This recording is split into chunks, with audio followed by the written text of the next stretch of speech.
Let me ask you something. You wake up, it's a regular morning, and then the Wi-Fi is slow, or someone cuts you off in traffic, or your co-worker takes credit for something you did, or you just look at your life and something about it feels off, like things should be different, like you deserve better than this, and before you even realize it, you're complaining, in your head, out loud, to your partner, to your friend, to a stranger in the comments section. Here's the thing nobody ever tells you. That complaint, it felt like a release, but it wasn't. It was a transfer.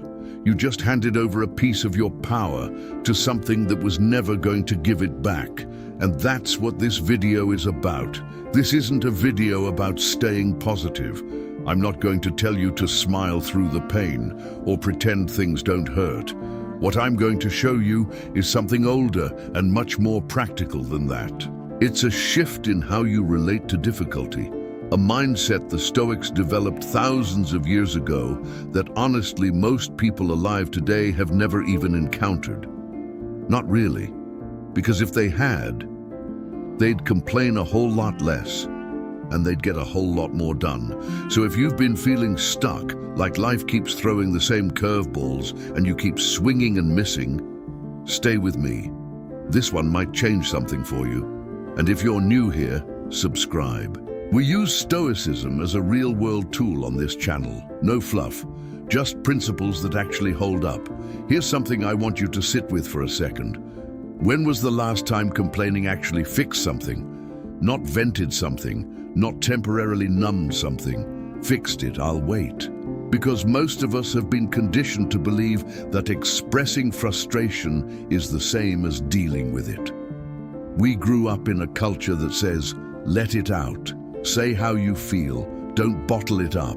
And look, there's some truth to that. Suppressing emotion has real costs, but there's a massive difference between processing a feeling and marinating in it. When you complain, you're doing something very specific. You're placing the source of your pain outside of yourself.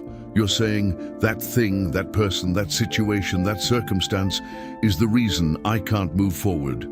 And here's what almost nobody notices. The moment you do that, you've made yourself powerless. You've outsourced your well-being to something that doesn't care about you. The traffic doesn't care. The economy doesn't care. Your difficult boss doesn't lie awake wondering how to make your life easier, but you're lying awake, replaying it, rerunning the complaint on loop. Psychologists call this rumination, and study after study shows it doesn't relieve distress, it deepens it. Every time you revisit a grievance without resolution, you strengthen the neural pathway that leads you back to suffering. The Stoics saw this, not with brain scans, but through simple, brutal observation of human behavior. And what they noticed was this. Complaining is not a release valve. It's a chain, a quiet one, but a chain. Now, I want to push on something you might believe because I believed it too. The idea that if something is genuinely unfair, you have the right, maybe even the responsibility, to be angry about it, to say something, to resist. And I'm not here to take that away from you. But here's the distinction the Stoics made that changes everything. There's a difference between acting against injustice and suffering over it. Marcus Aurelius, Roman emperor, one of the most powerful men who ever lived, wrote in his private journal, "You have power over your mind, not outside events.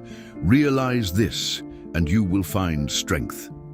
He wasn't writing that for an audience. He was writing it to himself as a reminder, because even he had to keep coming back to this. Power over your mind, not outside events. See, most people flip this. They try to control everything around them, the outcome, the other person, the economy, the weather, and they neglect the one thing that is always, always within reach: how they respond.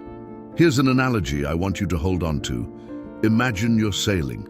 The wind shifts, the storm rolls in. A sailor who understands sailing doesn't stand at the front of the boat and yell at the ocean. That would be insane, right? Instead, they adjust the sails. They work with the wind's reality, not against it. Complaining is yelling at the ocean. Stoicism is learning to sail. The ocean doesn't change, but what you do with it, that's entirely yours. Here's where it gets really interesting, and honestly, a little uncomfortable.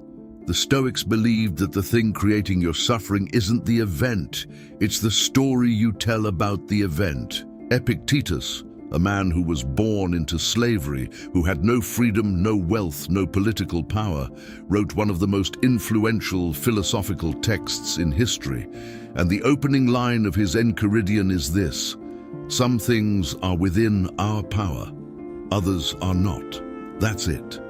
That's the whole foundation. And it sounds almost too simple, but the application is devastating in the best way. Because once you start sorting your life into those two categories, what's mine to influence, what isn't, you realize how much of your mental and emotional energy is being poured into a bucket full of holes.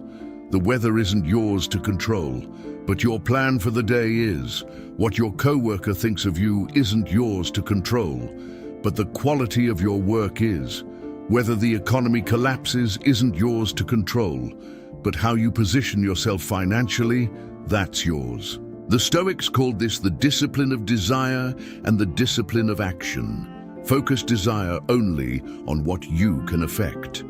Act only within your sphere of real influence. Think of it like a circle.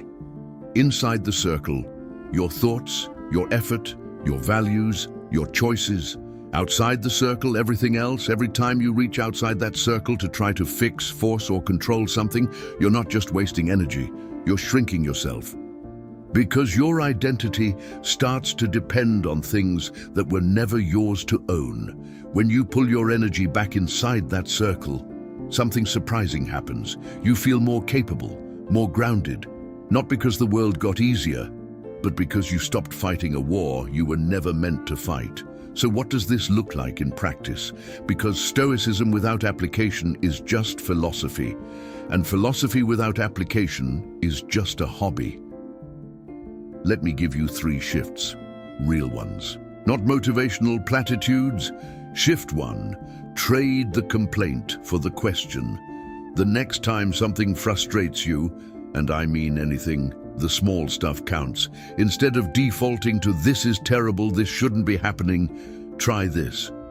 What is this asking of me?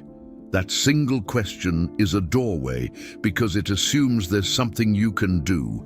It moves you from victim to participant. Traffic is bad. What is this asking of me? Maybe leave earlier tomorrow, or use the time for an audiobook, or just sit in silence and breathe. None of those options require the traffic to change. Shift 2, separate the event from your interpretation. This takes practice, but it's the most powerful tool in the Stoic toolkit. Something happens. Before you react, pause, even for 2 seconds, and ask, what am I adding to this? Because 9 times out of 10, the suffering isn't purely from the event. It's from the interpretation, the catastrophizing, the meaning-making. This means my life is going nowhere. This means nobody respects me. This means I'll never catch a break. Those are additions. The event didn't come with those labels. You applied them, which means you can choose different ones. Shift 3, make peace with the uncontrollable, then act on the controllable. This is the sequence that matters, not either acceptance or action, both in order. First, acknowledge what you cannot change. Don't fight it in your mind. Let it be true. This happened, I didn't want it to. It did. Then, look for where your agency lives. What small, concrete thing can you do right now that moves you forward? Not tomorrow, not when things get easier. Right now. This is adaptation, not passivity, not resignation. Adaptation, like water finding its way through rock. Not by forcing, but by moving with what's real. Here's the deepest part of all of this, and I want you to hear it clearly. The Stoics weren't just teaching a coping strategy, they were describing a different kind of person. The person who complains constantly isn't just annoying, they're defined by the world outside them. Their mood depends on traffic. Their self-worth depends on approval. Their happiness depends on circumstances that are always shifting. That person is fragile, not because they're weak, but because they've built their foundation on sand. The Stoic asks, who are you when everything goes wrong? Not who do you want to be? Who are you right now, under pressure, when the plan falls apart? When the relationship ends, when the money disappears, when the thing you counted on doesn't show up? Because that's where character actually lives, not in the good moments, in the ones that test you. Marcus Aurelius kept a journal, not to publish, not to perform, to practice, to remind himself daily of these principles. Because even the emperor knew that without repetition, without conscious effort, the mind drifts back to complaint, back to blame, back to the comfortable misery of thinking the problem is out there. The Stoic life isn't about never feeling pain. It's about refusing to let pain be the thing that defines your direction. You feel the frustration, you acknowledge it, and then you choose. That choice, made again and again over months and years, that's what transforms a person. Not motivation, not a better circumstance, a different choice made consistently. So let me leave you with this. The next time something goes wrong, and it will, because that's life, notice the first thing your mind reaches for. Is it a complaint, a blame, an explanation for why this is the reason you can't move forward? If it is, that's okay. You're human. We all go there. But now you know there's another door. The Stoic door doesn't promise you an easier life. It promises you a freer one. Free from the exhausting grip of things you were never meant to control. Free to direct your energy toward what actually matters. The sailor can't command the wind, but they can become very, very good at sailing. That's the practice. And it starts with one honest question. What is this asking of me? I want to hear from you. What's the one thing in your life right now that keeps pulling your peace away from you? The thing you come back to, the complaint that's become almost automatic. Drop it in the comments.